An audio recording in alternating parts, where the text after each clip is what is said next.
Today we are looking at Mathematics Paper 1, June 2023, ZIMSEC, Ordinary Level. This paper, you know that you're not allowed to have any calculator.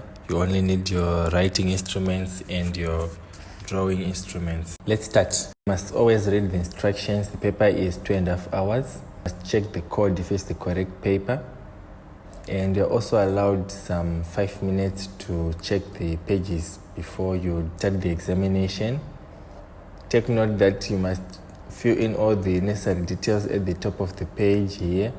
Your name, your sender number, your candidate number without fail, so that the examiner does not mistake your paper for anyone else, or there will be some mistakes in the marking of your paper. You must also make sure that all the pages are there. You don't want to miss any marks. If any pages are missing or duplicate, you must inform the invigilator. You must answer all questions. There are no choices in this paper. You must answer all questions, and all the answers are to be written in the spaces provided using black or blue pen. If you skip necessary working, some marks may be lost. You must always take note of this. You must show all working. And in this case, you've been given degrees of accuracy required. If you are having decimal answers which are not exact, you should give them to 3 significant figures unless the question specifically states. You must not use mathematical tables, slide rules, and calculators. If you are found with them, you'll be cheating and you may be disqualified. All right. So take note of the number of marks at the end of each question or part question. It will give you a direction on what you're supposed to do and how much work you're supposed to put in there. All right, so the paper is 26 pages, 2 blank pages. We can start now. You must always take note to read instructions. Do not be in a rush, but always make sure that you're moving fast enough so that you'll be able to finish the exam. Express 54.497 correct to the nearest tenth. These are tens. These are units. These are tenths. This one we represent with a small letter T.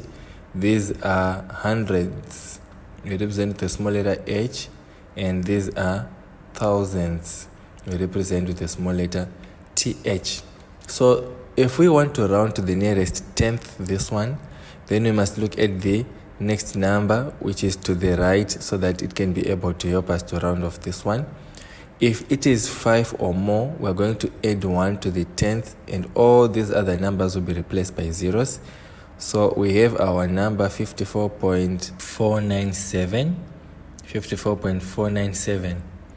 So like we're saying that here, if the first number to the right of the number which you want to round is 5 or more, then what you will do is you're going to add 1 to this number, and all these ones will be replaced by zeros. So this will become a 5, and this will become 4, and this other one will become a 5.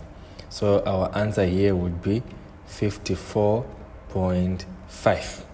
That's our final answer there. The next question says 0.000342 in standard form. So to express a number to standard form, you need to convert it to this form: a times 10 to the power n, where a is equals to a number from 1 but less than 10. So it means that from 1.0 up to 9.9999, that's our value for a here. And our n is any integer. It may be a positive integer or a negative integer, but it is a whole number. An integer is a whole number. So how do we do this? If we are given a decimal like this one, 0.000342, what we do is we count the number of places we move the decimal point to the right, because for us to get a number with this format, our a needs to be between 1 and 10. So the easiest way to express this number between 1 and 10 is to make it 3.42. So let's count how many places we're going to move to the right. 1, 2, 3, 4. So our answer will become 3.42 times 10 to the power. The power of 10 is equal to the number of times we have moved the decimal point. But take note that if we have a decimal like this and we move the decimal point to the right, our power of 10 will be negative. If we move the decimal point to the left, our power of 10 will be positive. All right, so it will be 3.42 times 10 to the power minus 4. Let's write it in our space.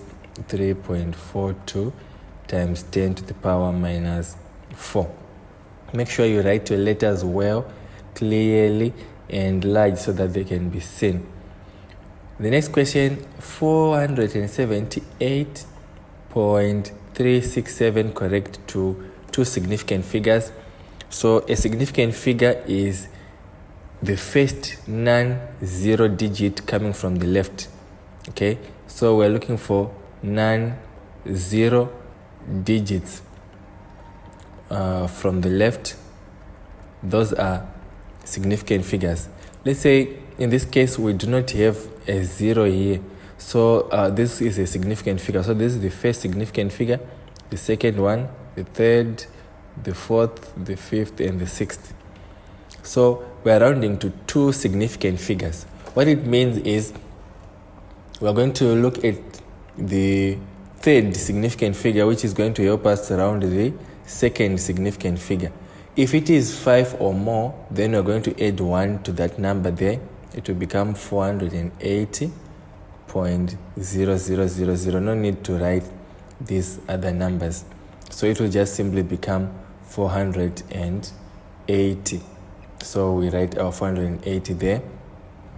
If you want some more explanation on standard form, you can watch this video right here. And if you want some explanation on significant figures and how to do rounding, you can watch this video here. Let's move on. Simplify, giving the answer as common fraction in its lowest terms. 2 over 7 plus 1 over 3. So since the fractions do not have common denominators, this is a numerator, this is a denominator, the easiest way is to just multiply the denominators to get the common denominator. So that will be equal to 7 times 3, that's out of 21, plus again out of 21. So we want to convert this number to a fraction out of 21, and we want to convert this number again to a fraction out of 21. Right, so what we do here is we're going to find the number of times our denominator here can get into this common denominator and then multiply by the numerator. So here 7 into 21, that's 3, and then the numerator multiplied by 2. Again here 3 into 21, that's how many times? 7 times the numerator 1. So this 2 over 7 plus 1 over 3 is the same as 6 over 21 plus 7 over 21. Since the denominators are the same, you might just as well write the common denominator here and then add the numerators. 6 plus 7, this will give us 13 out of 21. Since this number again cannot be further simplified, it means that this is the number in its lowest terms, and we can write it like this: 13 over 21. The next question, 2 over 5 divided by 10. So in this case now you can see that we are dividing a fraction by a whole number. For whole numbers, let's say x can be written as x over 1. In this case, this one is the same as saying 2 over 5 divided by 10 over 1. Now that becomes easier to manipulate. How? When we are dividing a fraction with a fraction, it is the same as multiplying by the reciprocal of that fraction.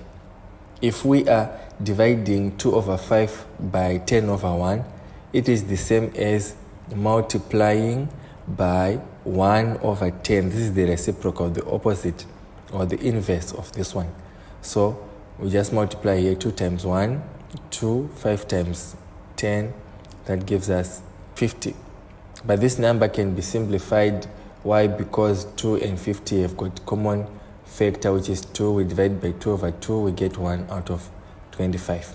We could also simply have just divided here whilst we're cross multiplying, and here would get gotten 5. 1 times 1, 1. 5 times 5 would get our answer 1 over 25. The next one, 18 over 35 times 14 over 27. The better thing here is to look for common or commonality between the cross multiplying numbers. For example, what's the common factor between this denominator 35 and this numerator 14? Also, what's the common denominator between this numerator 18 and this denominator 27? You can clearly see here that the common factor of 14 and 35 is 7. So if we divide 14 by 7, we get 2. And if we divide 35 by 7, we get 5. Here you can clearly see that the common factor or the highest common factor here is 9. If we divide by 9 here, we get 2. If we divide by 9, we get 3. So our new simplified one will be 2 times 2, multiplying these ones, over 3 times 3. This will give us now 2 times 2, 4, 3 times 3, 9. Since 4 and 9 do not have any common factor between them, the answer is already in its simplified form. Question 3a, evaluate giving the answer as exact decimals. So here we have 0.024 times 0.3. There are many ways in which you can solve this. I'm going to show you 2. The first one is to just multiply it as it is, as a decimal like this, 0.024 multiplied by 0.3. So here we're going to start with this 3. 3 times 4, 12. 2 carry 1. 3 times 2, 6 plus 1, 7. Then 3 times 0, 0. 3 times 0, 0. Okay, and then we've got these zeros, no need to write them. Now, since we were multiplying a number with how many decimal places, we need to count the total number of decimal places in the two numbers which we're multiplying each other. The first one had 3, and then the other one had 1. So 1, 2, 3, 4. Our answer should have 4 decimal places. 1, 2, 3, 4. So our decimal point should be here, and our final answer should be 0.0072.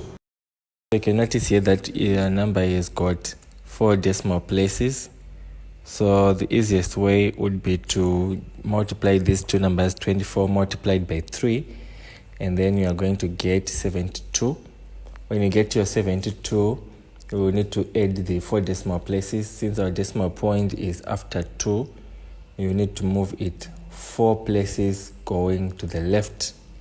Both these ones are fractions, so we'll move 1, 2, 3, and 4.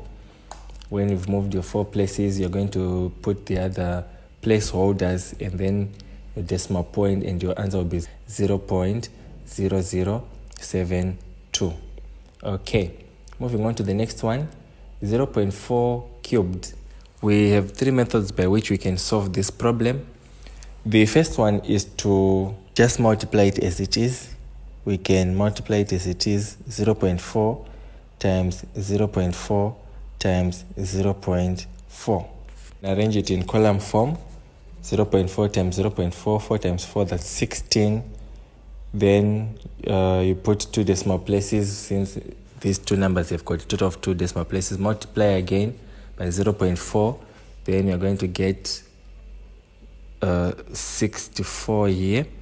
And then you need to put now 3 decimal places, the total number of decimal places. Since our decimal point is at the end of 4, we need to count 1, 2, and 3 decimal places. We put a placeholder there, our decimal point, and our final answer becomes 0.064. Another method would be to use the fraction method. 0.4 is equal to 4 over 10. So it will be the same as 4 over 10 times 4 over 10 times 4 over 10. What we simply do here is multiply the numerators by themselves and the denominators by themselves.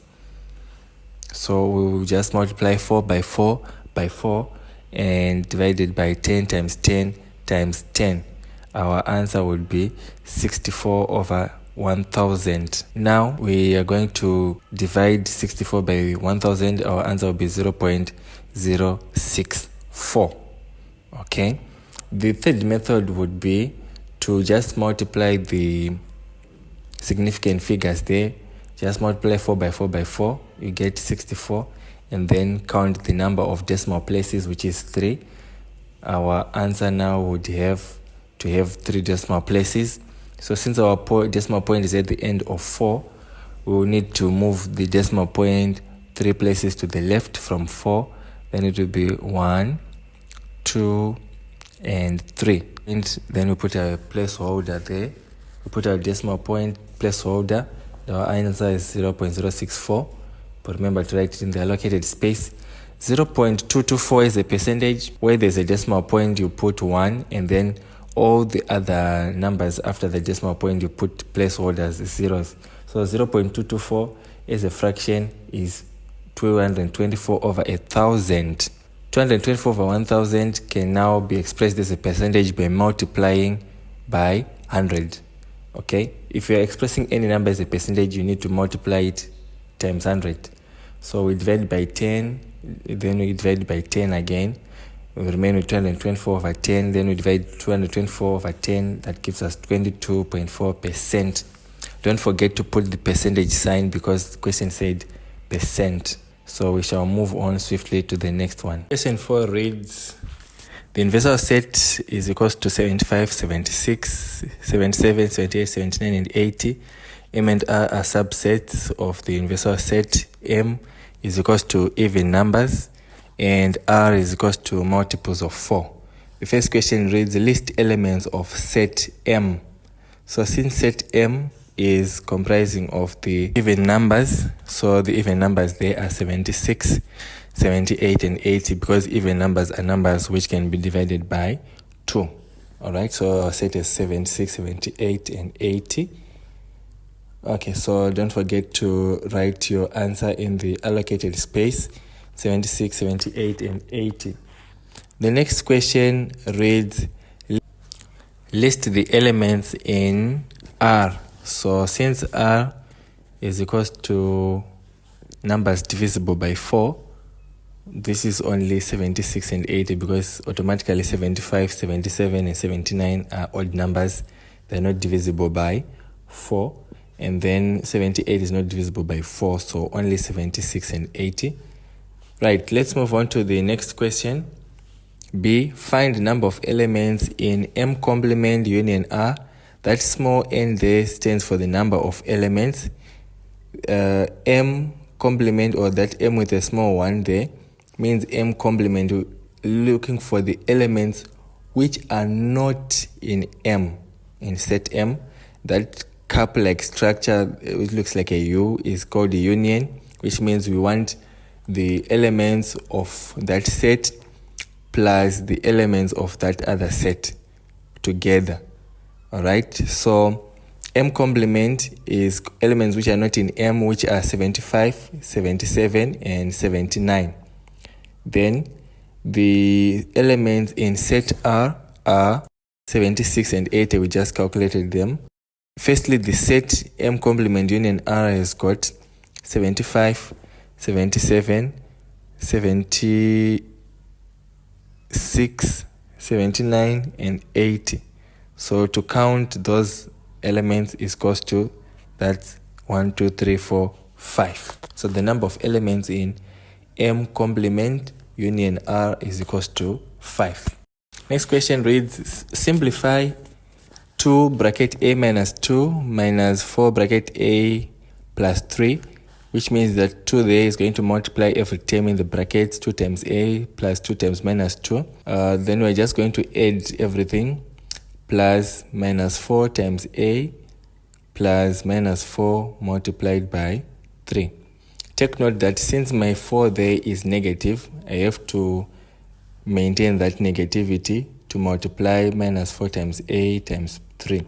So that gives me 2a minus 4 minus 4a minus 12. That's my expanded form. Next, I need to rearrange and bring like terms together so that I can be able to work it out nicely and quickly. Bring all the terms in a together, 2a minus 4a. Then also bring the like terms together without a, minus 4 minus 12. This will give me minus 2a minus 8, minus 16. Minus 2a minus 16. Okay, so this is my expanded form. You can further go ahead and factorize minus 2, and your final answer will be minus 2 bracket a plus 8. That will be a more simplified version of the answer. Next part reads, express 3 over m minus 2 minus 2 over 4m plus 3 as a single fraction. To make it a single fraction, you need to put both numbers with a common denominator. The easiest way to find a common denominator is to use the product of the two denominators for both the fractions. So a common denominator will be m minus 2 bracket 4m plus 3. And therefore we'll divide our common denominator with the denominator of each. The answer will multiply with the numerator. M minus 2 bracket 4m plus 3 divided by m minus 2, we get 4m plus 3 multiplied by 3. Then that denominator divided by 4m plus 3 gives us m minus 2. Then we multiply it by 2.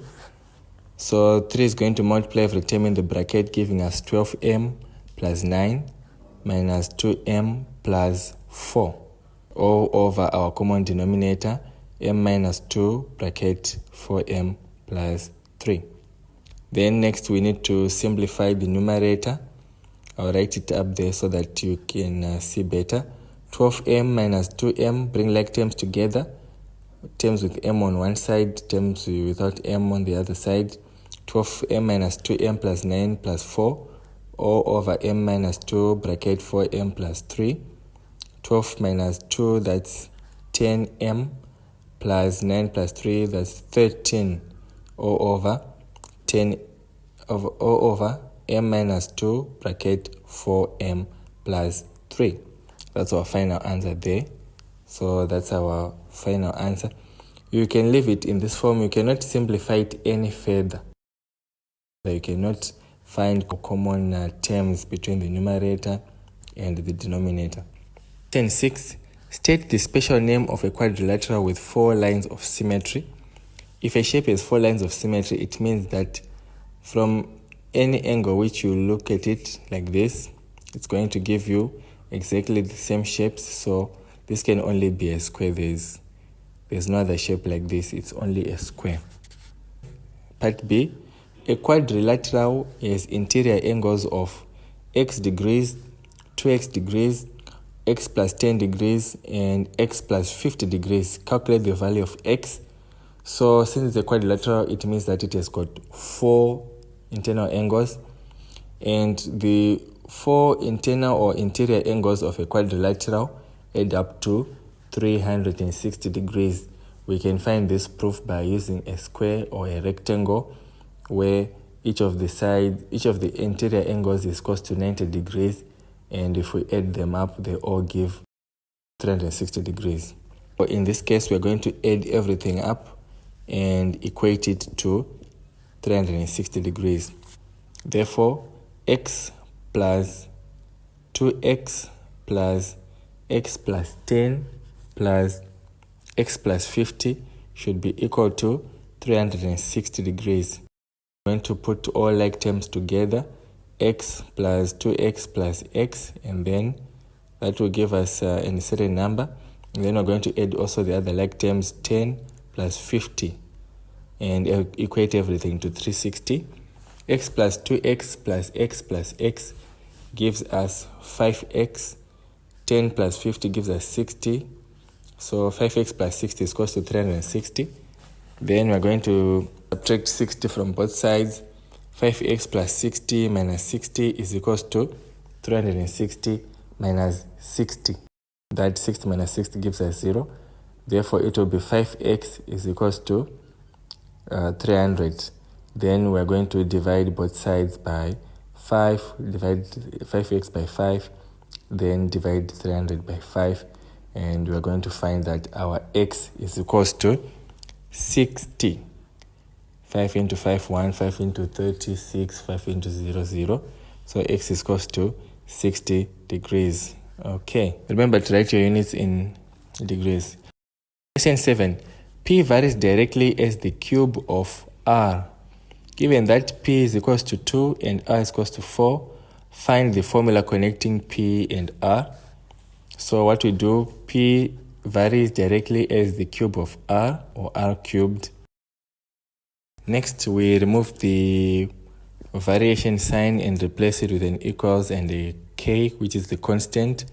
So P is equals to k r cubed, because we've removed that variation sign there. Then for all the values of P and r, our k remains constant, so we can calculate this value of k. We've been given that P is equals to 2 and r is equals to 4. So I'm going to replace the values of P and the values of r to find the value of k. After we find the value of k, then we're going to give the general formula for which all values of P and r can work, because the k there is constant. So 2 is equals to k times 4 cubed. 2 therefore is equals to 64k. Then we divide both sides by 64, so that we remain with k on one side. So 2 over 64 is equals to 64k over 64. K is equals to 2 over 64. K is equals to 1 over 32 if we reduce 2 over 64 to its lowest terms.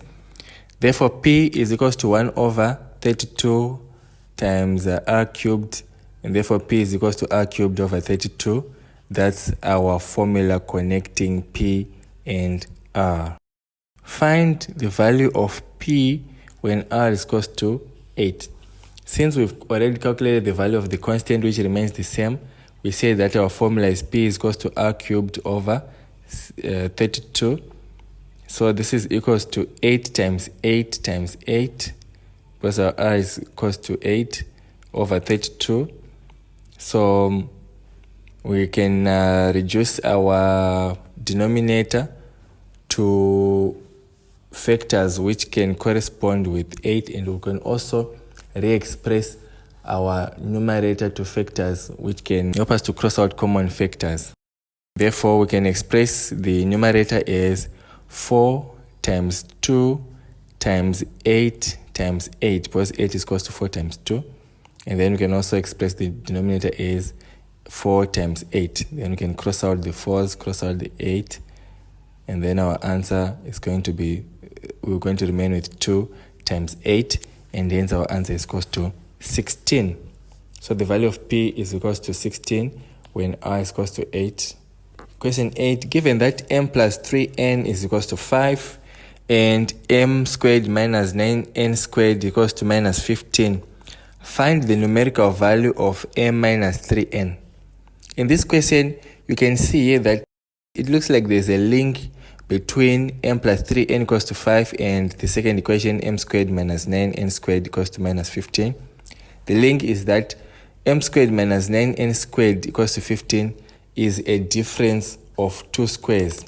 It's a product of two squares which are different. For example, if we have any number written as a squared minus b squared, that is a typical example of a product of two squares where one of the second roots is negative, the other one is positive. So the roots of a squared minus b squared is equals to a plus b bracket a minus b.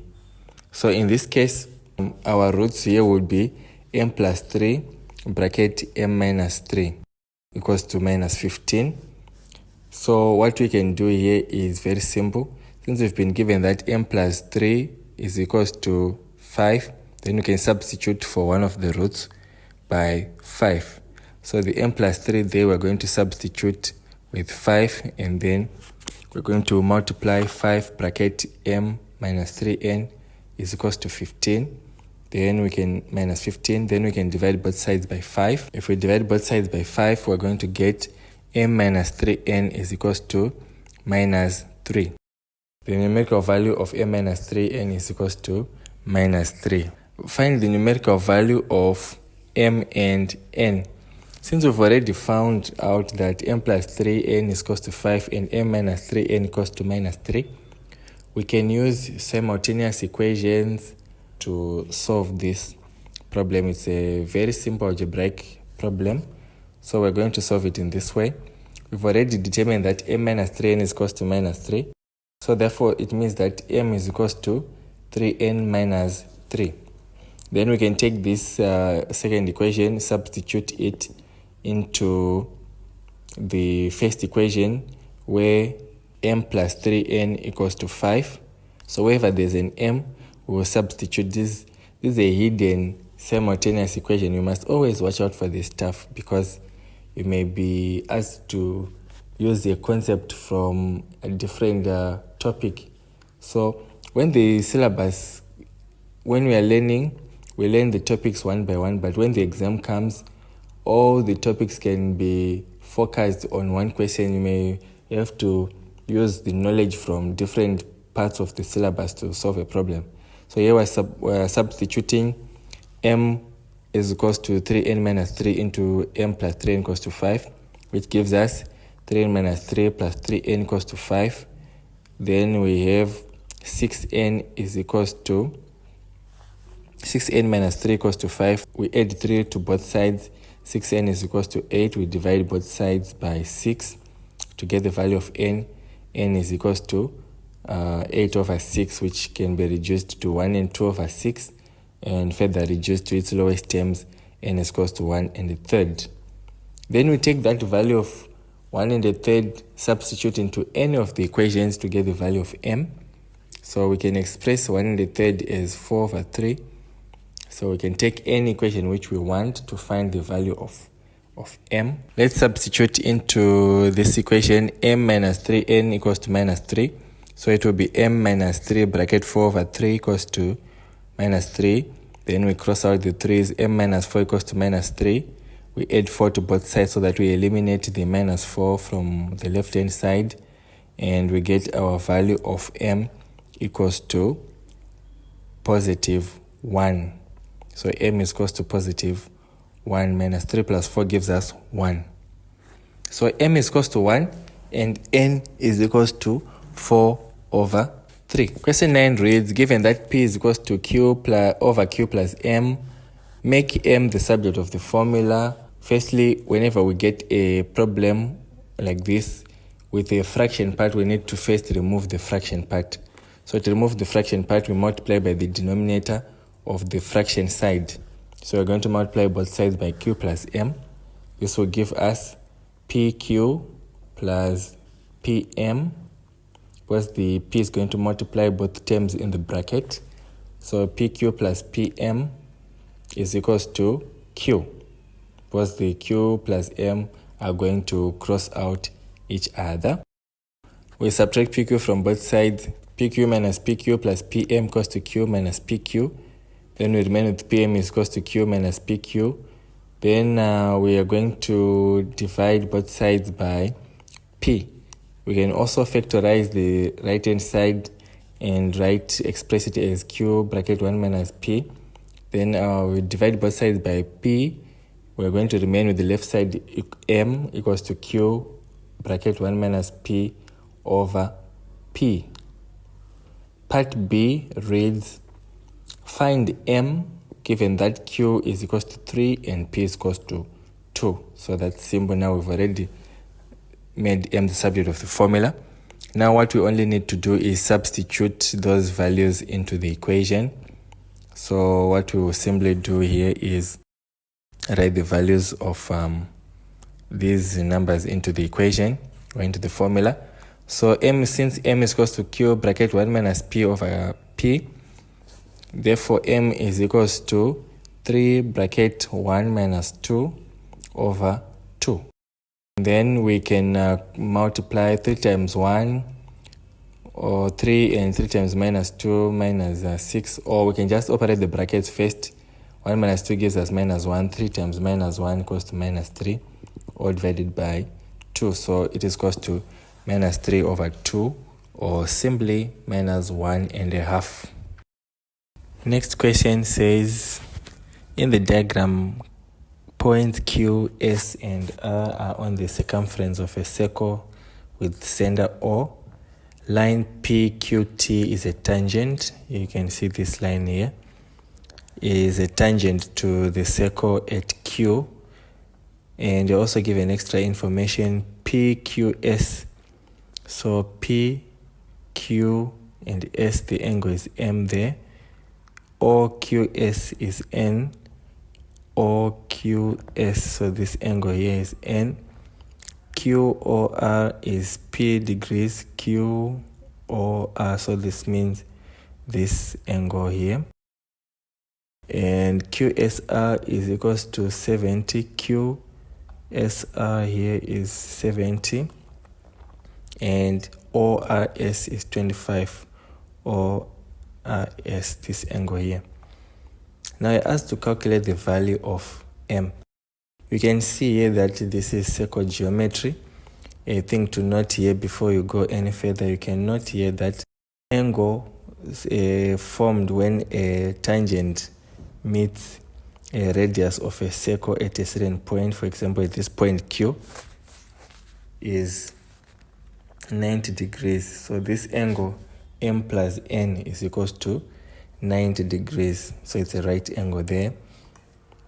But to calculate M now, it is quite simple. We can use the rules for circle geometry. This angle S is half of this angle P. Why?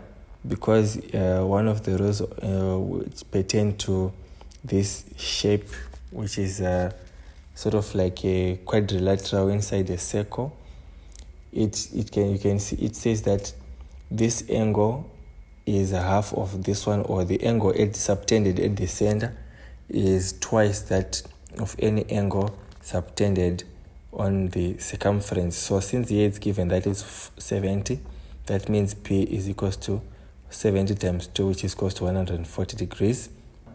To calculate this angle M, we need to also calculate this external angle of P. So since this is 140 and the angles around a single point which form a revolution is 360, therefore the external angle would be 360 minus 140. That would give you 220. So it means that this external angle is 220 degrees. The next thing to note is that all the internal angles of a quadrilateral SQPR add up to 360 degrees. So we're going to add 220 plus 70 plus 25, and this will give us 290 plus 25, giving us 315. And then we are going to subtract this 315 from 360. So it will be 360 minus 315. Again, here this will give us a 5. This one will give us 4. 6 minus 2 give us 4. So it means this angle N is 45 degrees. So if this angle N is equals to 45 degrees, then automatically this means that the angle M is also 45 degrees, since the M plus N is equals to 90, and we've determined that N is equals to 45. So M plus 45 equals to 90. That means M is equals to 90 minus 45, giving us again another 45 degrees. So automatically M and N are equal there. According to our calculations, M is equals to 45 degrees. And if we are asked to calculate n automatically again, n is equals to 45 degrees. This is why it's just worth 1 mark there. Calculate P. Calculate P. We've already calculated P.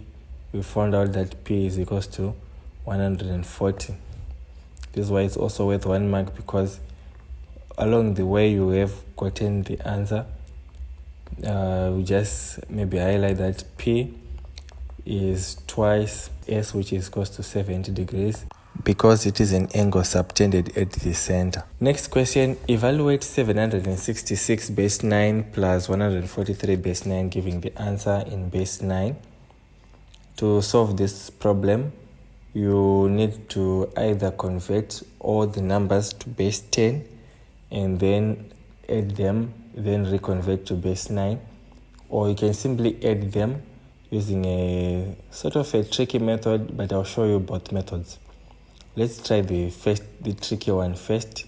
766 plus 143, all in base 9.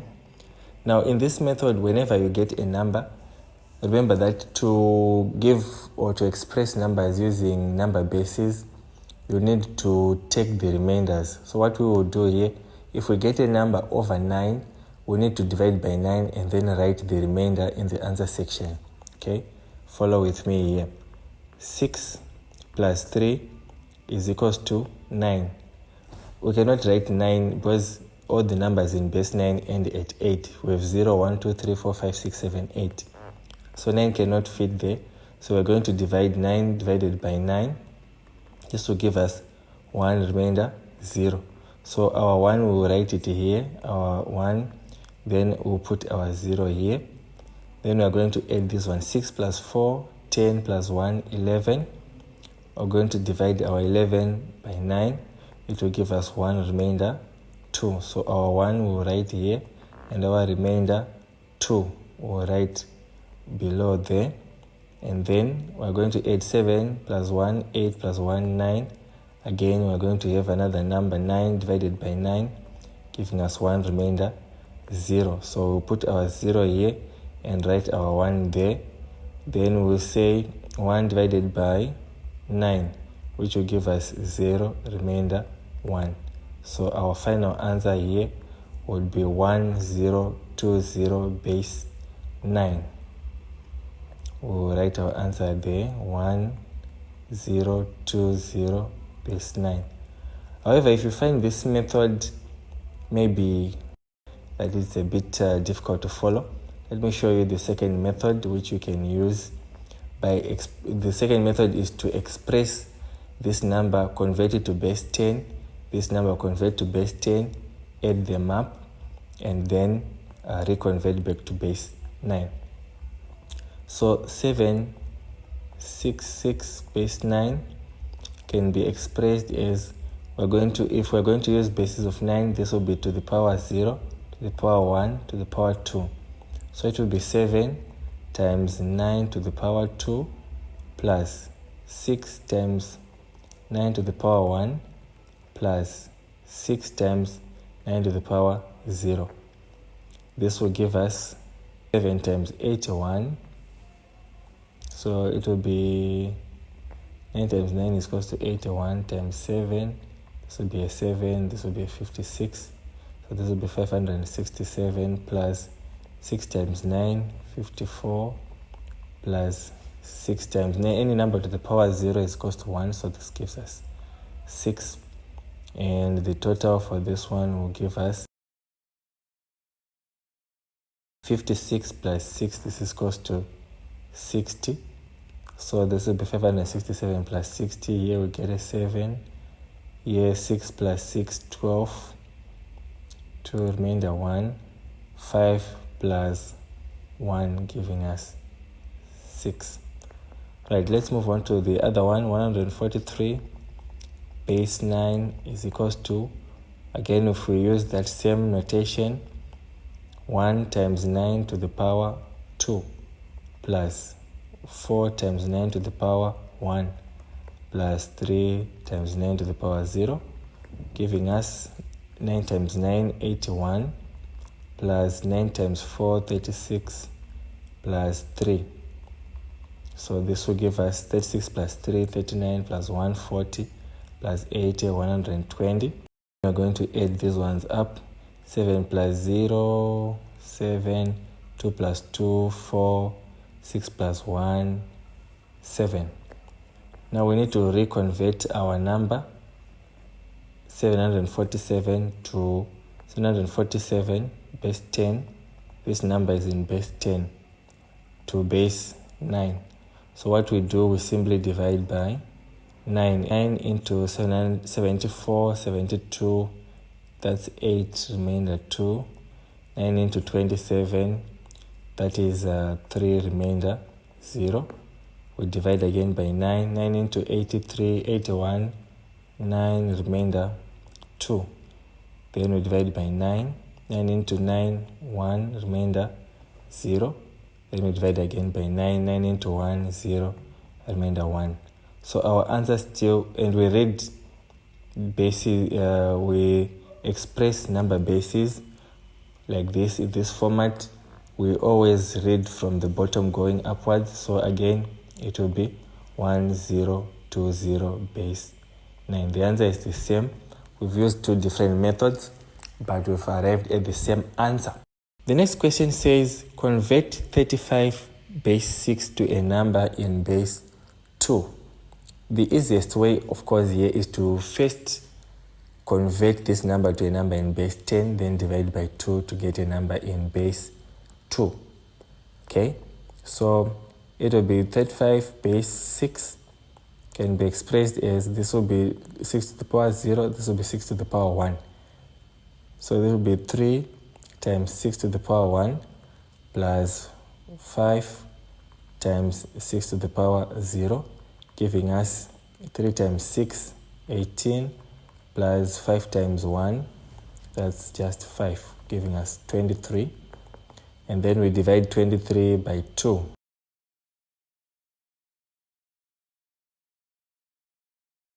To get our final answer. 2 into 23, 1, 2 into 3, 1, remainder 1. 2 into 11, that's 5, remainder 1. 2 into 5, that's 2, remainder 1. 2 into 2, 1, remainder 0.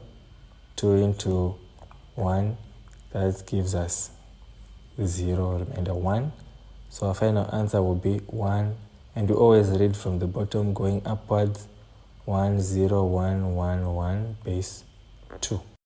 Question 11c says that given that function of x is equals to 4 minus x bracket x minus 0.5, find function of 0. So here we're simply going to replace this value of x, and we're going to replace it with a 0.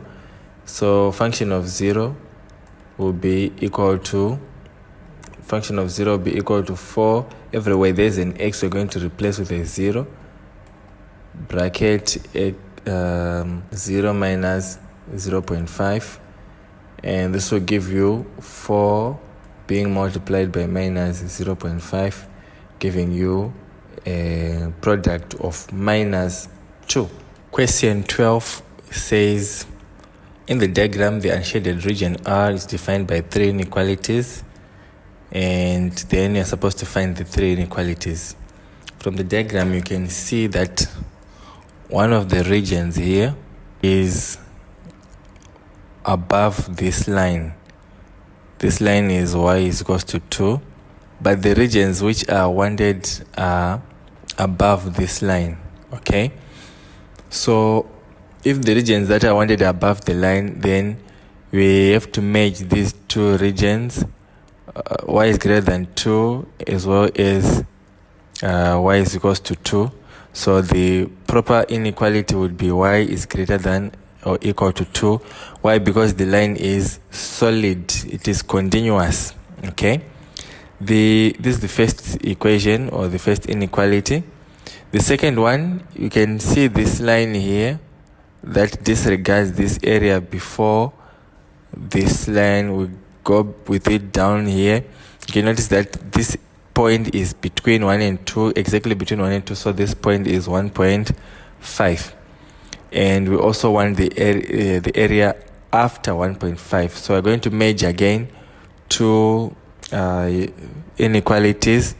The first one being x is equals to 1.5, because the x values are increasing as we're going to the right, and the y values are increasing as we are going upwards.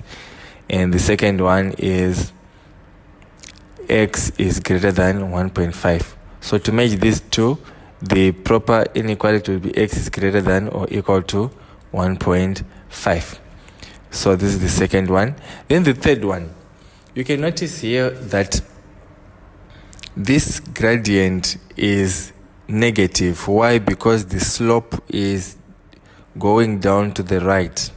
If the slope was increasing or slanted to the right like this, going up, then it would be positive, but the slope is going down, so it means that the gradient is negative. Okay, now how do we find the gradient? The equation of a line is given by this formula: y is equals to mx plus c, where m is the gradient and c is the y-intercept, or the point at which the line cuts the y-axis. So let's first calculate the gradient m. We can find it by finding the change in y over the change in x, which can be given by y2 minus y1 over x2 minus x1. This will be, we just take any 2 points. We can take this point and this point, no problem. Okay, so here we can take 0, 6. Value of y is changing from 0 to 6, so y2, we can take our y2 as this point here. The value of y is 0 and the value of y is positive 6 here, so it will be 0 minus 6 over change in x. X is changing from 0 here to positive 6, so it will be 6 minus 0, which will give us minus 6 over positive 6, giving us minus 1. So the gradient is minus 1. So our equation already has a form. It is y is equals to minus x plus. Now to find c, the y-intercept, where does the line cut the y-axis? This is at point 6, so it will be minus x plus 6. Here you can see that the value of x is, or the sign of x showing the gradient is negative. So you can rewrite this in any form as long as you maintain the correct order of signs. Y is equals to 6 minus x. Y plus x is equals to 6. 6 is equals to y plus x. Whichever way you want to write it, it still remains the same. However, you can notice now that on our graph here, the values of this line which we want are below this continuous line. So it means that the values of y are below. So hence the correct equation now would be to show that the values which we want are below this, equal to or below, because the line is continuous.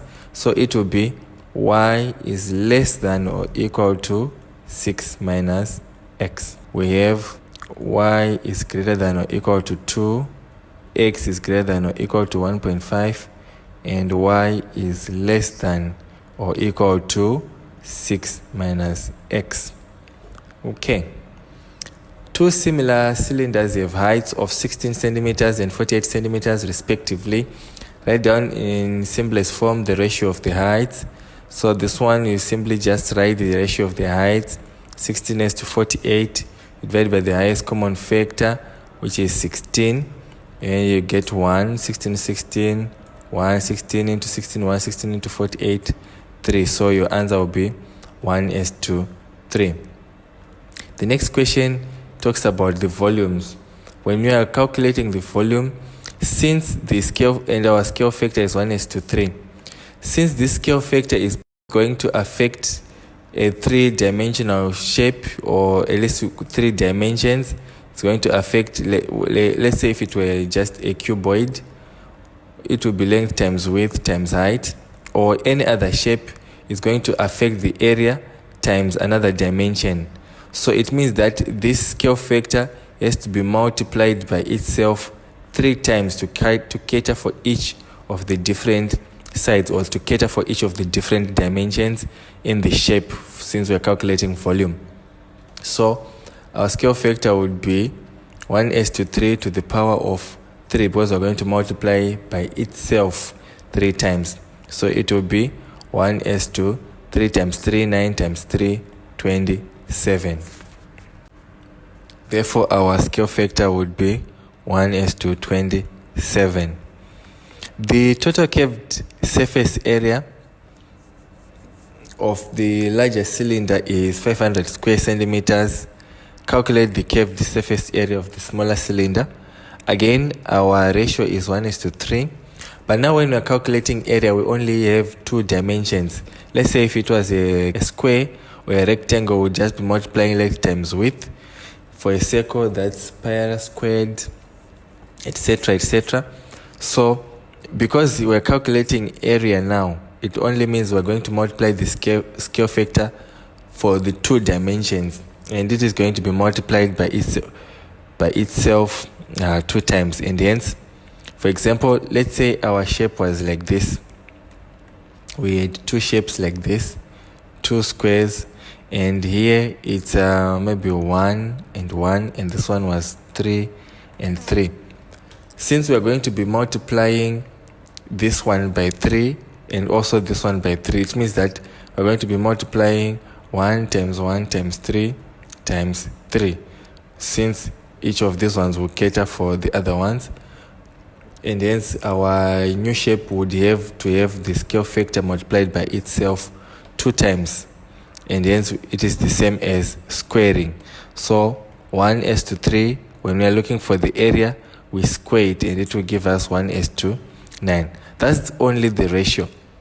The second part is that we now need to find the actual curved surface area of the smaller cylinder. So since we are using 1:9, that means we can simply just calculate 1/9 of 500 cubic centimeters to find one part. Since this is one part, the other one is 9 parts.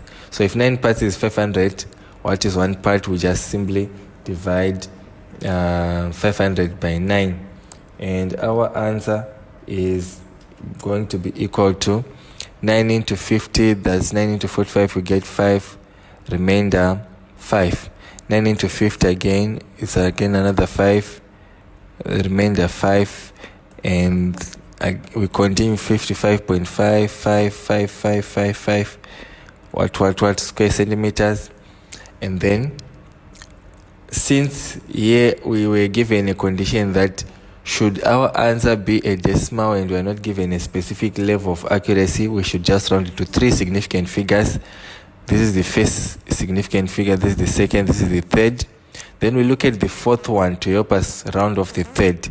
If it is 5 or more, we're going to add 1 to this number, and hence our answer will be 55.6 square centimeters. A sum of money is shared in the ratio 2:3:4. The smallest share is 160. So we have a ratio 2:3:4. And we're now going to see how much they had in the first place. So if 2 shares is equals to 160, how much is 1 share and how much is the total number of shares? Okay, so to get the total number of shares, we're simply going to add 2 plus 3 plus 4, that is 9. So if 2 shares is equals to 160, then it means that 160 divided by 2 is equals to 80. That's for 1 share. So if 1 share was 80, then 9 shares is equals to 9 times $80, and you get $720. Okay, so our answer here is $720 for 9 shares. That's the total amount of money that was shared. The next question, find the time taken for $4,000 to earn a simple interest of $400 at a rate of 5% per annum or per year. The formula to calculate simple interest is equals to principal times rate times time, where the principal is the original money invested and the rate is this rate of interest per given time, and then the t is the amount of time that was used. But now we're asked to calculate the time, so we need to rearrange this formula to make t the subject of the formula. So I is equals to p r t over 100, because the rate is going to be over 100.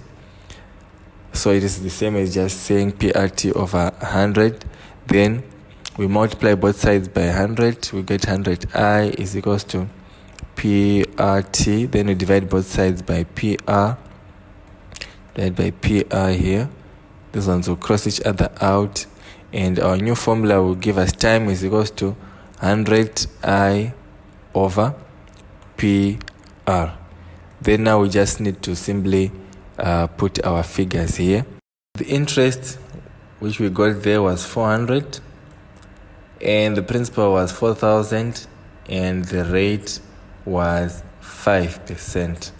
Okay, so 100 times 400, we get a 4 with 1, 2, 3, 4 zeros, 1, 2, 3, 4 zeros, and the time 4,000 times 5, this is 20,000. And then we divide all these 3 zeros, will cross each other out, this one and this one. 4 divided by 2 gives us 2 years. Next question, solve the following equations. 3 bracket x minus 2 is equals to 5x plus 3. So the first thing to note is that this 3 is going to multiply each of these terms in the bracket. So 3 times x plus 3 times minus 2 is equals to 5x plus 3. Then 3 times x is equals to 3x. 3 times minus 2 minus 6 is equals to 5x plus 3. Now we just need to rearrange these terms. Bring the terms on x to one side, bring the terms without x to the other side. So I'll bring the terms without x to the left, the terms with x to the right. So 3x minus 3x plus minus 6 is equals to 5x minus 3x plus 3. Take note that I subtracted 3 from both sides, and hence the equation remains equal. Next, I need to eliminate this 3 from the right side to bring it to the left. 3x minus 3x is going to give us 0, plus minus 6 is going to give us minus 6 equals to 5x minus 3x equals to 2x plus 3 minus 3. So we're going to also subtract here minus 3. So minus 6 minus 3 equals to minus 9, giving us 2x. And then we divide both sides by 2. Whatever we do on the left hand side, we also do on the right hand side.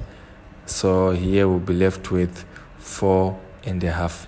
So our x here is equals to minus 4.5, negative 4.5. Part B, q minus 2 over 9 squared is equals to 49 over 81. This one you can clearly see that this one is a square and these numbers appear to be squares. We can also start by first finding the square root of the left side and finding the square root of the right side.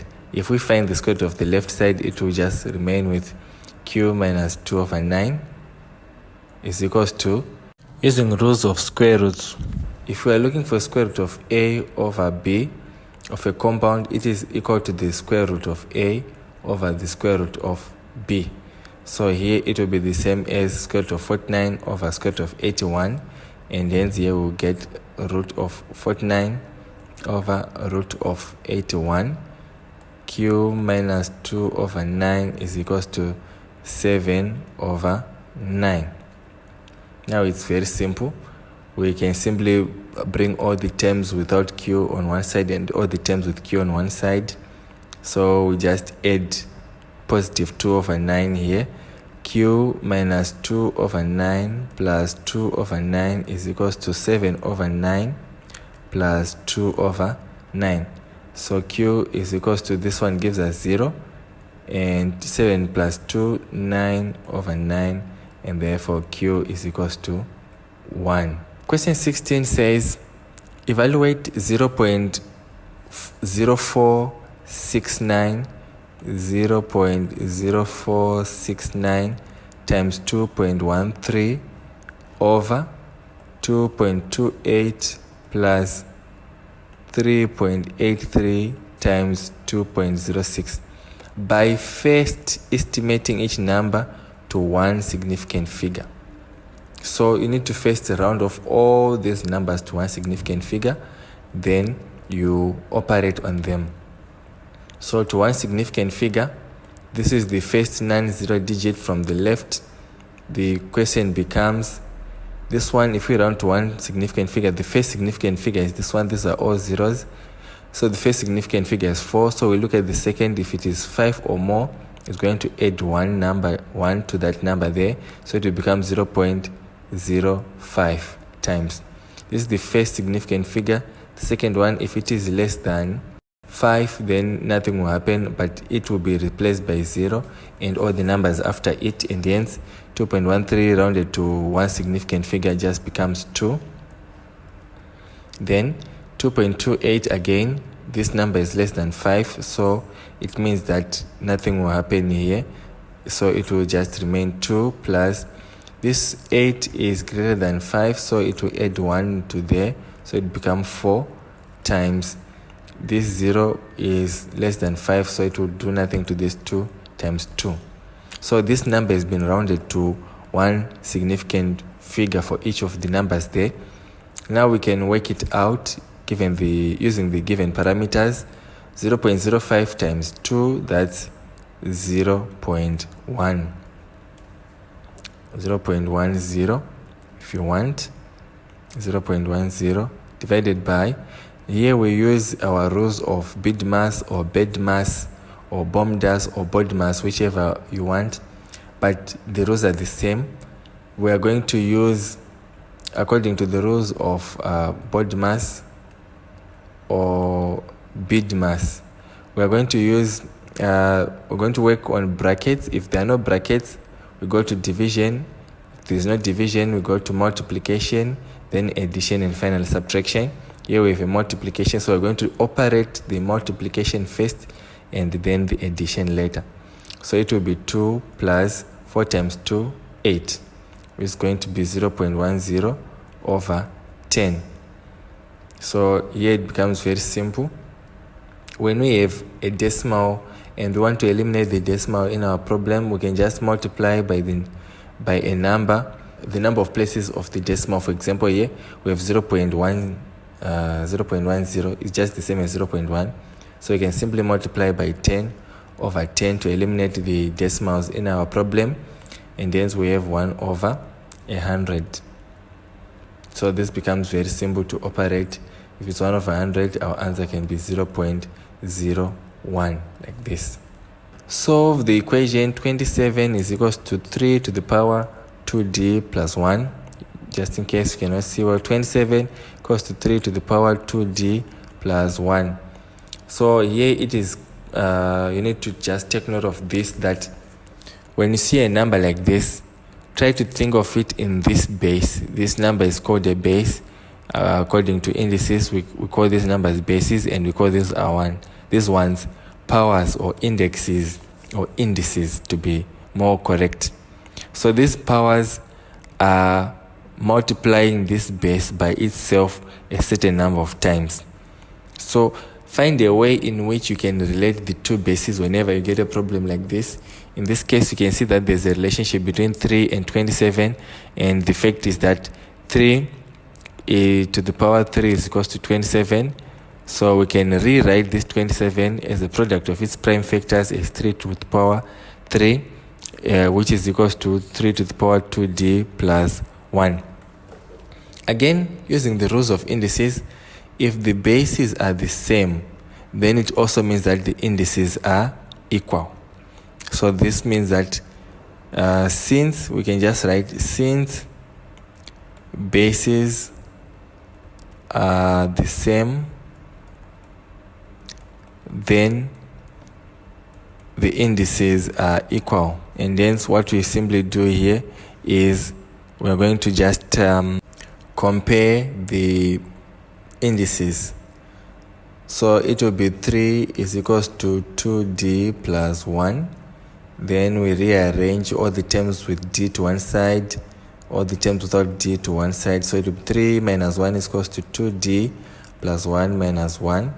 So this side will be 2 and this side will be 2d. Then we divide both sides by 2. Because whatever we do on the left side of an equation, we also need to do on the right side so that we maintain the equality. And hence here 2 into 2, 1, and 2 into 2, 1 here. So 1 is equals to d. So our d is therefore equal to 1. Points E, F, and G have coordinates 4, 8, minus 4, 0, and minus 6, 4 respectively, or is the origin. So we can rewrite this as column vectors. E is equals to 4, 8. This is an x value, this one is a y value. F is equals to minus 4, 0, and G equals to minus 6 and 4. Okay, so we can rewrite these ones as column vectors. Now calculate or express as column vectors EF. So EF is the same as saying the vector F minus the vector E. Okay, so because we are moving from E to F, so it is the same as trying to locate a point on a grid AB. We can just say x2 minus x1 to get the x value, and then y2 minus y1 to get the y value. So in this case, we have the final value minus 4, 0, subtracting 4, 8. So minus 4 gives us minus 8, and 0 minus 8 gives us again minus 8. So as a column vector, this vector EF is the same as minus 8 minus 8. Okay, the next one, express minus half GF.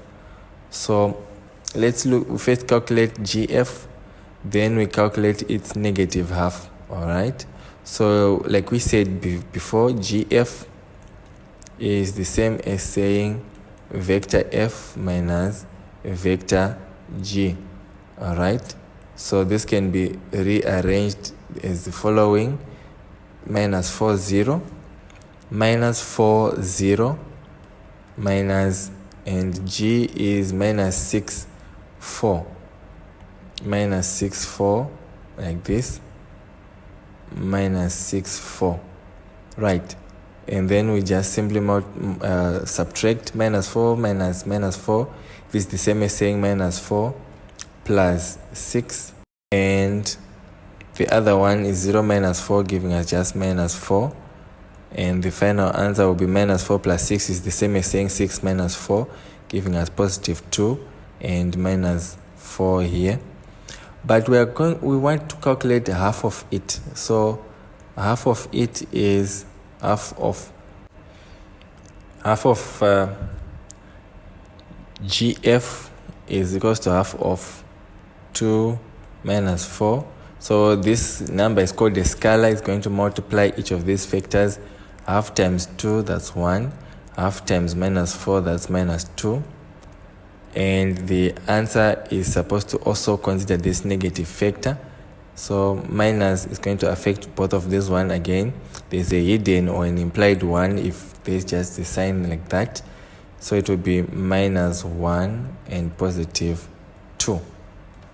Okay, so that's minus half GF. The next question is find EF plus FG. Okay, so EF we've already calculated.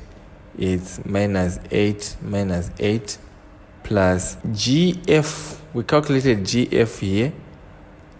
So if it is FG, then it means that the directionality has changed. It means that it's just the opposite of this. We just multiply everything by minus 1, and hence it will be minus 2 and positive 4. Then we can simply add minus 8 plus minus 2. The values, the top values, we add them together. Minus 8 plus minus 2 is the same as minus 8 minus 2, giving us minus 10. Minus 8 plus 4 is the same as saying 4 minus 8, which will give us minus 4. And that will be the vector for that one. This is why it's only worth 1 mark, because we've already done the calculations before. Question B says, find the magnitude of OE. OE, the magnitude of OE. The magnitude means the size.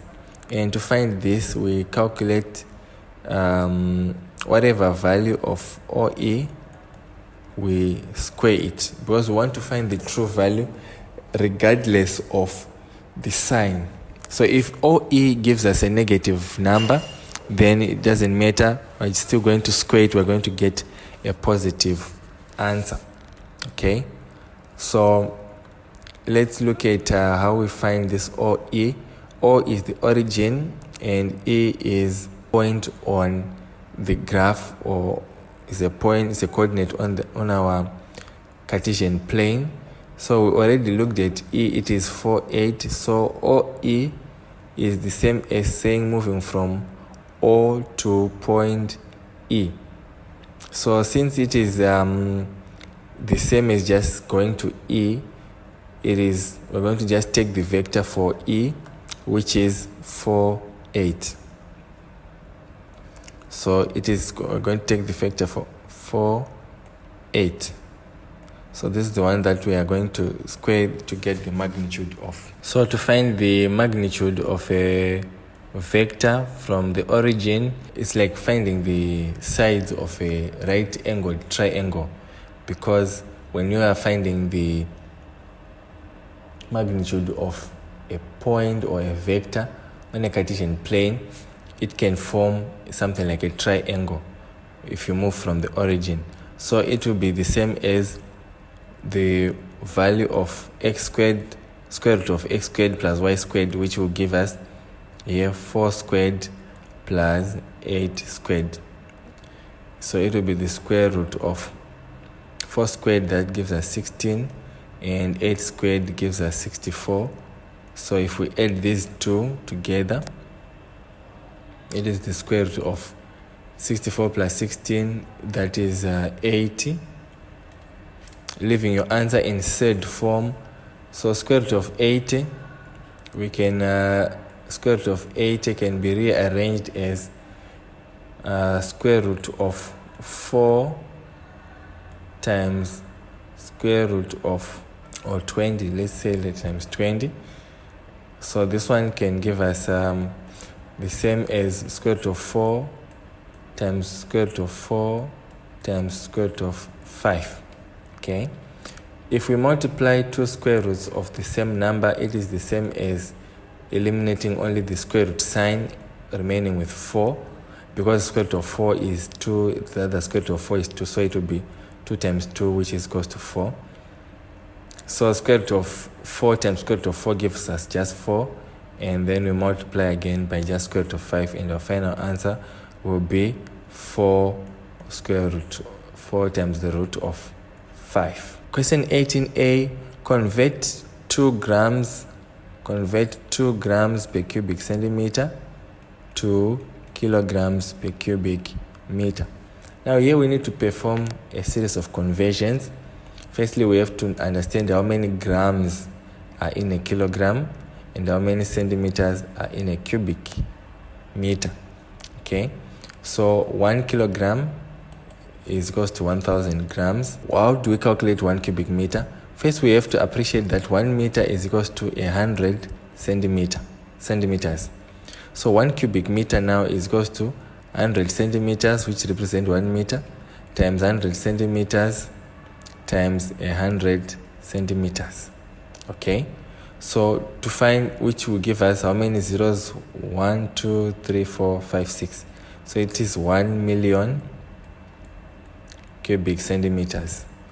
Now back to our problem. 2 grams per cubic centimeter, in order to convert it to kilograms per cubic meter, is going to be 2 over 1000. This is kilograms. We've converted now to kilograms, divided by 1 over 1 million. Okay, since there are 1 million cubic centimeters in 1 cubic meter, so 1 cubic centimeter, to convert it to cubic meters, is 1 divided by 1 million. Then it is quite simple. Here it is 0.002 kilograms over, so 1 over this number is 0.000001 cubic meters. Okay, so this one is you can now convert. You can use standard form. I think standard form is the best way to solve this one because the numbers are very small. So this one, you can express it in standard form as 2 times 10 to the power minus 3, and then being divided by 1 times 10 to the power minus 6. Okay, so it's quite simple here. It will be the same as 2 times 10 to the power minus 3, and this 2 could be divided by 1, since we're dividing by 1 here. 10 to the power minus 3 minus 6, because if we are dividing, it is the same as subtracting. This is why we added this subtraction sign. When we are dividing numbers in 10, or with 10 as the base, according to the rules of indices, if the base is the same, then when we are dividing, we can simply subtract the power. So it will be minus 3 minus 6. This will remain as 2 times 10 to the power minus 3 plus 6, which is the same as 6 minus 3, which is 2 times 10 to the power 3. So our answer now would be 2 times 10 to the power 3 kilograms per cubic meter. This one will be equal to 2000 kilograms per cubic meter. Okay, part B says a map of a town is drawn to a scale 1 centimeter on the map to represent 9.5 kilometers on the actual ground. Calculate the actual length of the road in kilometers that is 3 centimeters long on the map. So if it is 3 centimeters long on the map, we're simply going to multiply by 9.5 kilometers. So 9.5 multiplied by 3, 9 times 5 gives us 15. 9 times 3, 27, plus 1, 28. How many decimal places? 1. So that gives us 28.5 kilometers. No wonder the question is only 1 mark. 28.5 kilometers. Second part says calculate the area of a town on the map in square centimeters. That is an actual area of 361 square kilometers. So area of town actual equals to 361 square kilometers. So we want to find the scaled down area. Okay, so here, since we've been given that it's 1:9.5, what we will do first is we are going to use the same principle which we used earlier.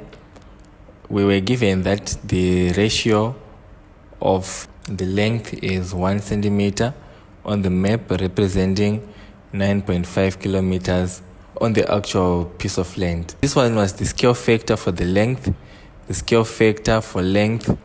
Now we need to calculate the area factor now. Remember when we calculated the area factor last time, we said we need to square both these sides here. So 1 centimeter represents 9.5 kilometers on the ground. Now, to find the area factor, we need to square both of these values to get the area factor. We're going to square here 1 square centimeter. Here we're going to get 1 square centimeter. And here we're going to get 9.5 times 9.5, 90.25. We're just right, 90.25. So here it will mean that it is 90.25 square kilometers on the ground. On the ground is given by 1 square centimeter on the map. So now it becomes very easy. If the actual area is 361 square kilometers, and the scale now is the area factor, or the scale factor for area is 1 square centimeter to represent 90.25. What we simply do is we're going to divide this 361 per square kilometers over 90.25. So approximately we're going to get a number like 4 square centimeters. Okay, because we do not have a calculator, we can make these approximations because this is still paper 1. Village A is on a bearing of 092 degrees from village B. So firstly we need to draw from village B. So village B is the point of reference, and this village A is slightly above 90 degrees. So this one is 92 degrees, or 092 degrees from village B. So this is village A. Calculate the 3-figure bearing of village B from A.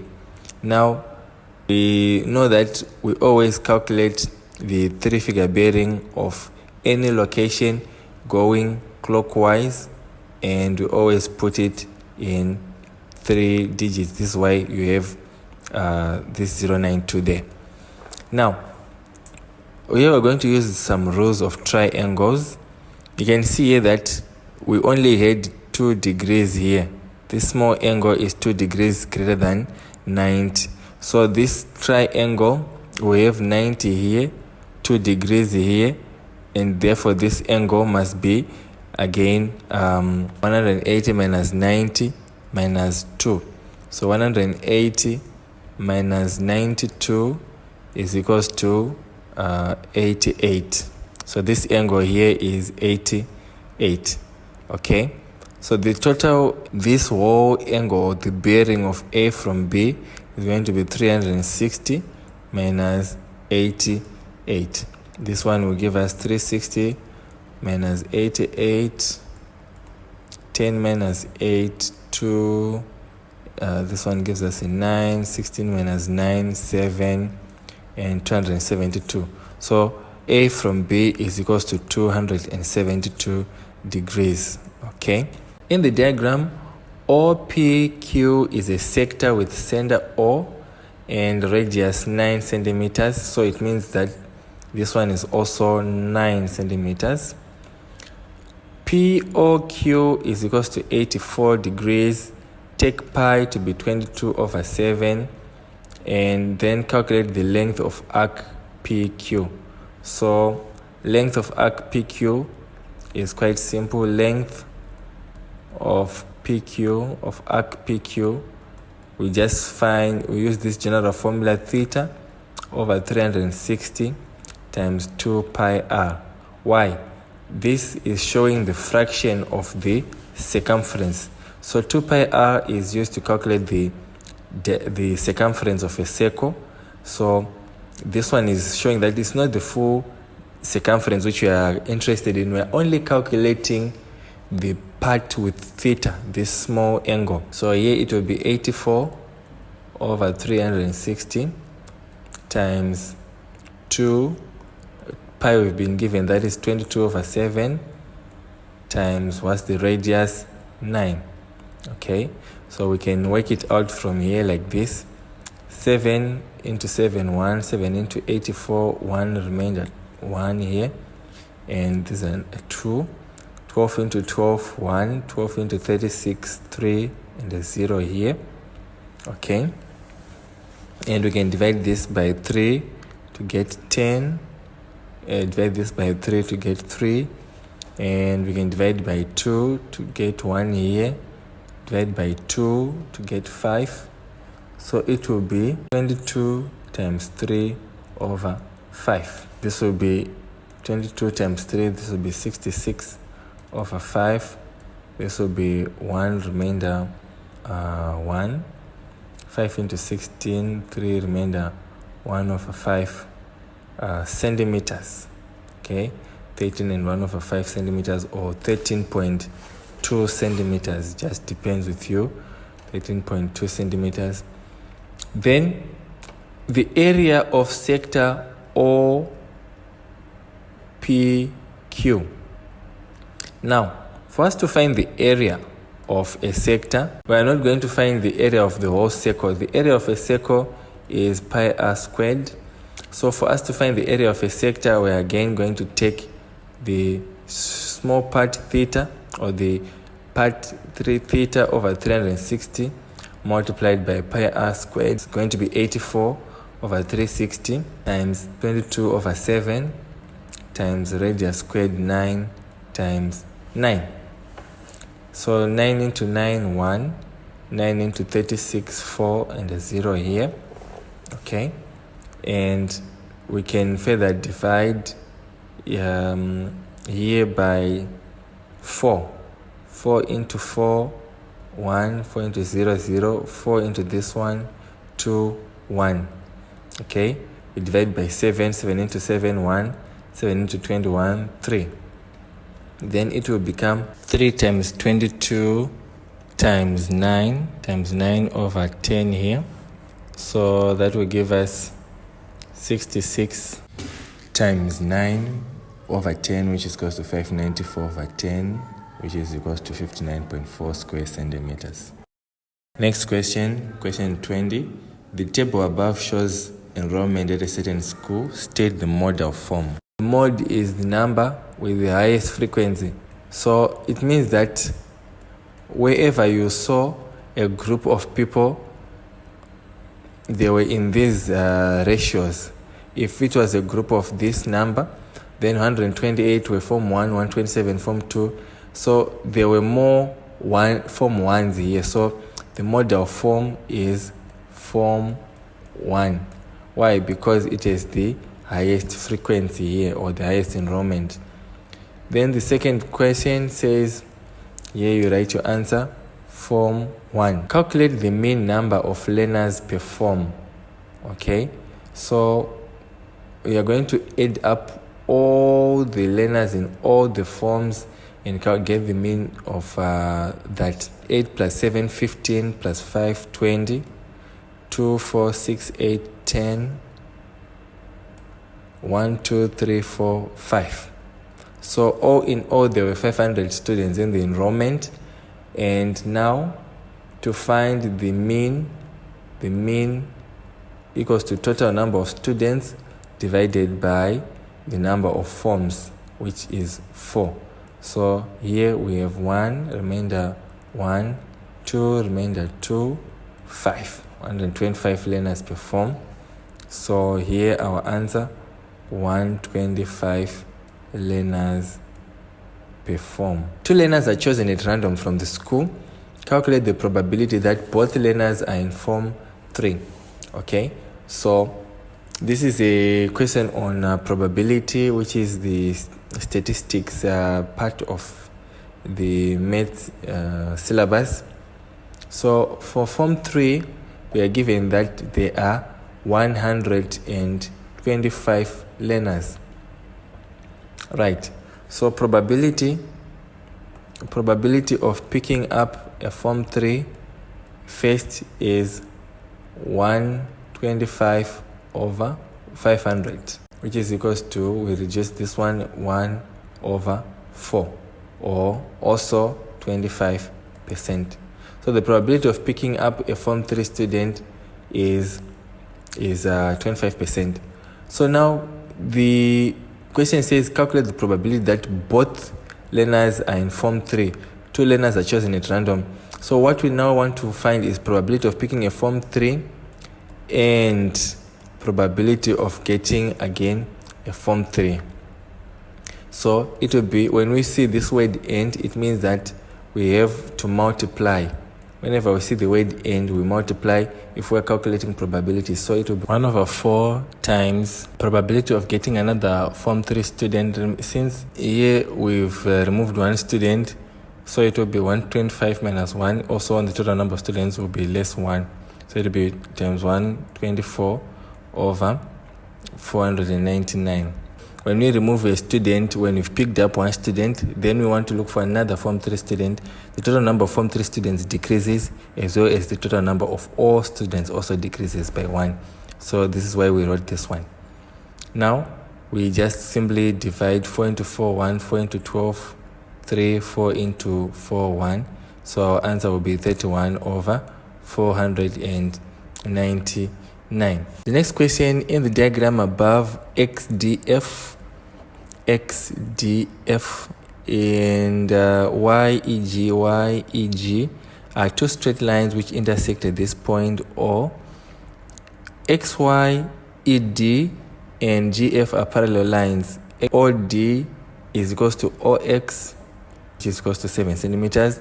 DF is equals to 3 centimeters. ED is equals to X plus 2, and GF is equals to 2X minus 4. Name the triangle in correct order which is similar but not congruent. Okay, what this means is the triangle may have the same proportions but is not the same size. Our OX, since it is equals to OD, we can start with this side, or our triangle, which is XOY, and so a similar triangle has to go with from D, O, and then to E. So the similar triangle would be the extended FOG. Then the next one, congruent to triangle XOY. So the congruence is now exactly equal, XOY. So this one would be this D, O, E, because we've been given that these ones are equal. Calculate the length of FG. We've been asked to calculate the length of FG. You can see that the triangle F, or the line FG, is proportional or with some scale factor to DE. Okay, but since we've also been given that DOE is congruent to XOY, all right, what we can do is we're going to use these values to find the scale factor first. From O to D it's 7, and then from D to F 3. We want to use this to calculate the scale factor. OD is equals to 7 and OF is equals to 10. Okay, so to find the scale factor, XO, which we're given here, which is similar to this one, XO times a certain scale factor, SF, it will give us FO. All right, so XO, we've already been given that it is 7 times a scale factor, which we'll calculate to get FO with 7 plus 3, which is equals to 10. All right, so now what we simply do is we're going to multiply, we're going to divide both sides by 7, so the scale factor is equals to 10 over 7. Now, to find the length of this side, we are going to multiply by 10 over 7. So we will say DE times the scale factor, giving us FG. So this one is X plus 2 multiplied by our scale factor 10 over 7, giving us 2x minus 4. We multiply everything by 7, So 7 into 7, that's 1. then it will be 10x plus 20 is going to be equal to 14x minus 28. Okay, then we bring like terms together. I'll bring the terms with x on the right side, the terms without x on the left side, and then we'll find the value of x. So here 10x minus 10x plus 20 equals to 14x minus 10x minus 28. This one will give us 0. 20 is equals to 14 minus 10, 4x minus 28. Then we add 28 to both sides.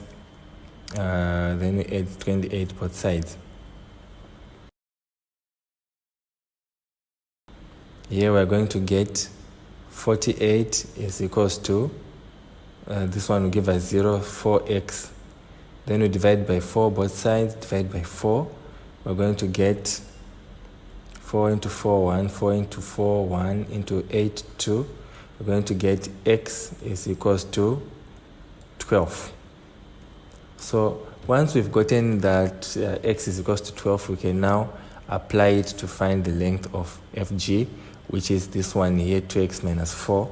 So 2 bracket 12 minus 4 is equals to 24 minus 4, which is equals to 20. So FG is equals to 20 centimeters. Question 22 says matrix M is equals to 5 minus 3 minus 2 and 2, and matrix N is equals to y squared 6, 3 and 2. The first part says find m to the power minus 1, which is the inverse of matrix M. In order to find the matrix, we need to organize our matrix into this format: A, B, C, and D. And then we also need to find the determinant. So the first step is to find the determinant. The determinant is found by saying A times D minus B times C.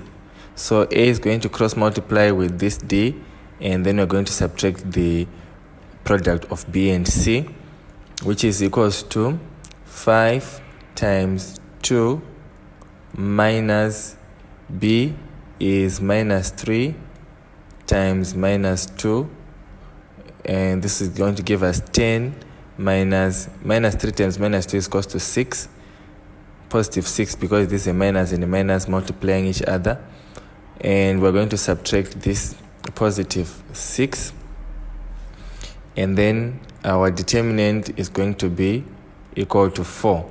The second part is to say that to find the inverse of a matrix M, we say 1 over the determinant times the matrix. We're going to invert this new order, and give a new order to A is interchanged with D, B and C are multiplied by minus 1, and A is going to take the place of D. Alright, so this will be 1 over our worked out determinant 4 times D is 2. It's going to interchange with A, and A goes here to be 5, and then negative 3 multiplied by minus 1 gives us positive 3. Negative 2 multiplied by 1 gives us positive 2. So this is our inverse, 1 over 4 multiplied by that matrix. Move on to the next one. Matrix N is singular. Find the possible values of y. So let's just write N here so that we do not have to keep going up there to look at it. N is equals to y squared 6, 3, 2. So N is equals to y squared 6, 3 and 2 here. This. Alright, so this is our N. So if a matrix is singular, it must satisfy two things. Firstly, the determinant, it does not have a determinant, which means that the determinant is equals to 0. And the second part, it means that it does not have an inverse. Okay, so if the determinant is equals to 0, then if determinant is equals to 0, then AD minus BC is equals to 0. So y squared times 2 minus 6 times 3 should be equal to 0. Then this gives us 2y squared minus 18 equals to 0. We take the other term to the other side. 2y squared is equals to 18. Then we divide both sides by 2. And we're going to be left with y squared is equals to 9. But this is not the end. We want to find the value of y. So if y squared is equals to 9, then what we can simply do is to find the square root of y squared as well as find the square root of 9. Therefore, y is equals to plus or minus 3. So the possible values of y are y is equals to 3, positive 3, or y is equals to negative 3. All right. Let's move on to question 23. In this diagram, we are given a trapezium PQRS with PS and QR being parallel. PQR is equals to PRS, which is also equals to 90 degrees. It's a right angle. PQ is 24, QR is 32, and PR, this one is 40. Now we are asked to calculate or express tan RPS as a fraction in its lowest terms. Tan RPS. You can notice that the tan of the angle that is required for us is this one. Tan RPS here. RPS. And therefore you can see the angle here is also equal to this angle. Why? Because these lines are parallel, and then this line crosses these two parallel lines, therefore forms these Z angles which are equal. So we first find the tan of this angle, and then we'll use it to calculate this angle as well. So let's go. Here you can notice we can use our Churchill tau, which some students came up with, Churchill tau, to calculate cos, sine, and tan. So since we are going to look at tan is opposite of adjacent. So tan PRS or QRP, PRQ or QRP, tan QRP is equals to opposite over adjacent side. The opposite side to this angle is 24, and the angle which is adjacent is 32. So we need to reduce it to its lowest terms. We divide by the highest common factor, which is 8. Here we will get 3. If we divide by 8, here we get 4. So it is 3 over 4. Okay. Then the next part says calculate the length of RS. So RS is this one. So we can also use this relationship to calculate tan RS. Okay, so let's use this relationship, this tan. So we say that tan QRP is equals to 3 over 4, and it is also equal to this one. Since it is the same angle, it means that tan of RPS is also equal to tan of QRP. All right, so we can also now equate it using that same Churchill tau.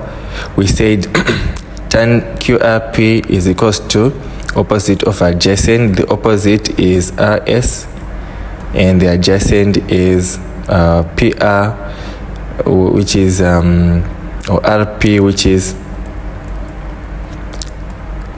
equals to 40. So 3 over 4 is equals to RS over RP, and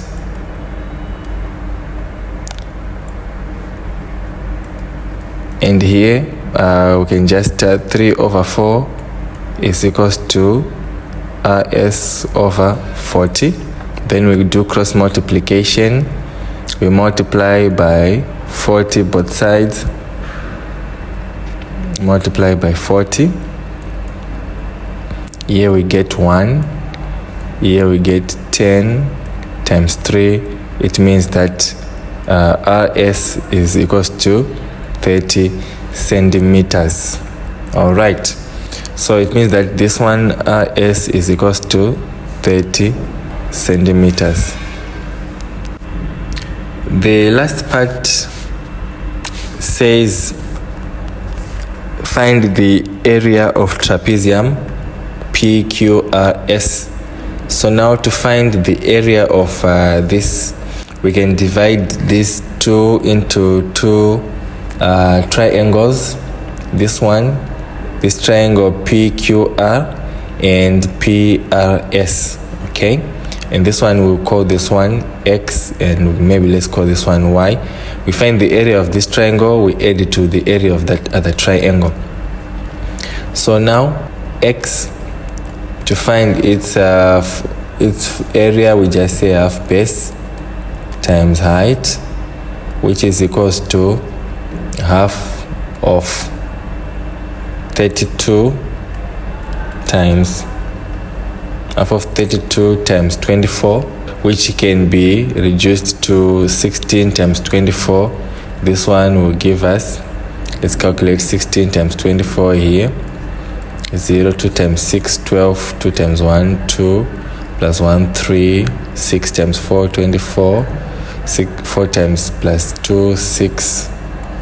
Then here there's a 4, there's an 8, there's a 3 here. So this one gives us 384 square units. Then the area of triangle Y is equals to again half base times height, and it will be half of the other side. It's 40 times 30, half of 40 times 30, 40 times 30, which is going to give us 20 times 30, or 40 times 30 divided by 2, which is just the same, which is going to be 6 and a 0 and another 0, 600 square units. Then the total area of trapezium is equals to area of triangle Y plus area of triangle X, which is equals to 384 plus 600 square centimeters, and this will give us 984 square centimeters. Okay, let's move on to the next one, the last question. The graph shows triangles X and C and a point Q. This point Q, X, C. Draw and label on the graph triangle A, which is the image of triangle X, under a translation -2, 3. So this one is quite simple. You can use 3 methods. You can use tracing paper, you can use the graph itself, or you can use calculations. Let's try to use calculations and the graph itself. So here it says the triangle X is going to be translated using this matrix -2 and 3. So what it means is we're going to move 2 places to the left and 3 places up, because this one is going to transform the X part, and this one is going to transform in the Y part, or in the Y direction. In this manner, what we will do is we will take all the points of this triangle. The first point is 2, 2. The second point is 4, 2, 4, 2, and then the third point is 4, 3. 4, 3. Right. So we're going to transform this using this transformation or this translation here. So it will be 2, 2 minus 2 and 3. So it will be like this. 2 minus 2 is going to be 0, and this one 5. The second one, 4, 2. 4, 2. We're going to translate it minus 2, 3. Subtract 2, this gives us 2. Again, this one gives us 5. So this one will be 2, 5. And then the last one, 4, 3 plus minus 2 and 3. So 4 minus 2, that's going to be 2, and 3 plus 3, 6. So this one is going to be 2, 6. So we've used calculations here. So we're going to look for the points 0 and 5. So let's go to the graph here. We want the first point 0 and 5, which is here. The next one is 2 and 5, which is here. And then the next one is 2 and 6, which is here. So our new triangle would be like this. This would be translated to here.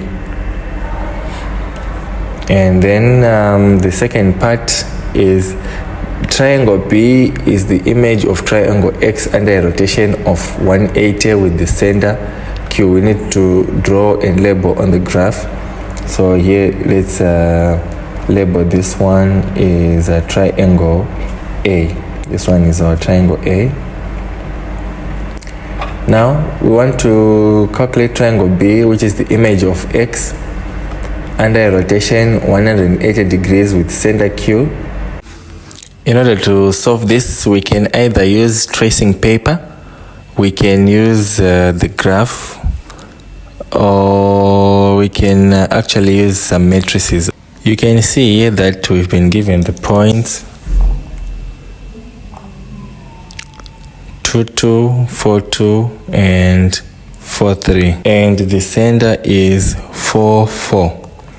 So what we will do is we're going to subtract the center from all of the points, and then after that we're going to re-edit after we've made some transformation. Okay, so we're going to subtract the center first to get 2 minus 4, get minus 2, 2 minus 4, get minus 2 here for the first point. For the second point, 4 minus 4, 0, and 2 minus 4, you get minus 2. And then for the third point, 4 minus 4, 0, 3 minus 4, minus 1. According to the rotation rule, it says that if a point is rotated 180 degrees about an origin or a center, it takes the new position of the point minus x minus y. So what it means is the formula for 180 degree rotation of a given value becomes minus x minus y, and minus for minus 2 again. And then the other one, we're going to transform it. Let's write it where there's some space here. Minus x minus y being transformed through minus for 0 and minus for minus 1. The resultant now gives us, here positive 2, positive 2. Here it gives us 0 and positive 2, and here it gives us 0 and positive 1. Now, because we subtracted this center in the beginning, we need to edit back so that we get the exact coordinates for the image which we've made, so that the object which we've rotated can still maintain its configuration in the overall coordinate system. What we'll do here is we're going to add the sender 4 to each of these coordinates. 4 plus 2, that's 6. 2 plus 4, again another 6 there. 0 plus 4, that's 4. 2 plus 4, another 6. And then 0 plus 4, get a 4. 1 plus 4, we get a 5. Okay. So we've made 2 steps through for this rotation. We subtracted the sender first. Then we transformed using this rotation matrix, and then we re-added our sender back so that we could obtain the exact coordinates. Now we need to add to draw this triangle B. It's got 6, 6, 4, 6, 4, 5. So one of the points is 6 and 6 here, which is this point here. 4, 6, 4, 6 is this point here, and the other point is 4, 6, and the other point is 4, 5. 4, 5, and 4, 6 here. And we'll draw our we're going to draw here to join our points, that we may come up with the rotated image here. The last part of the question says, describe fully the transformation which maps triangle X onto triangle C. You can see here that this triangle's shape has changed, so it means that this triangle has been sheared. Where it is stretched, the triangle would maintain its configuration. It would still be a right-angled triangle. So you can see here on our diagram that if we use a ruler and extend this line here, and if we use a ruler again and extend this line here, they seem to meet at this line, which is the y-axis. So we've already determined that it's a shear, and the invariant line, or the line which is sort of like acting as our sort of like a center line or a mirror line, but we call it the invariant when we are talking about these different types of transformations, the shear and the stretch. So the invariant line is the y-axis, or you can correctly represent it as x is equals to 0. And then you now need to find the shear factor. The shear factor now, to calculate the shear factor, we calculate the horizontal distance. Let's just maybe write in full. Horizontal distance of a point, and then you are going to divide by the vertical distance of that same point from the invariant line. So here we're going to say divided by distance from invariant. Now we're going to calculate the horizontal distance of a point from its transformed point or its image, divided by the distance of that point from the invariant. We can see here in our question that the horizontal distance of a point, this one, let's just call this point maybe A, and this translated point, also this image A prime, we can see that it's -2 up to 2. So the total is 2 units here plus 2 units here, giving us total of 4 units. And the distance from the invariant of the point is 2, since on the scale here it's from 0 then 2, so it's 2 units here. And then our shear factor is equals to 2. So the transformation in a complete sentence, it's a shear with the invariant line being the y-axis, or x equals to 0, and the shear factor is 2. Watch this video to enjoy another paper worked out in full. Subscribe to keep updated on new science and mathematics paper has worked out in full.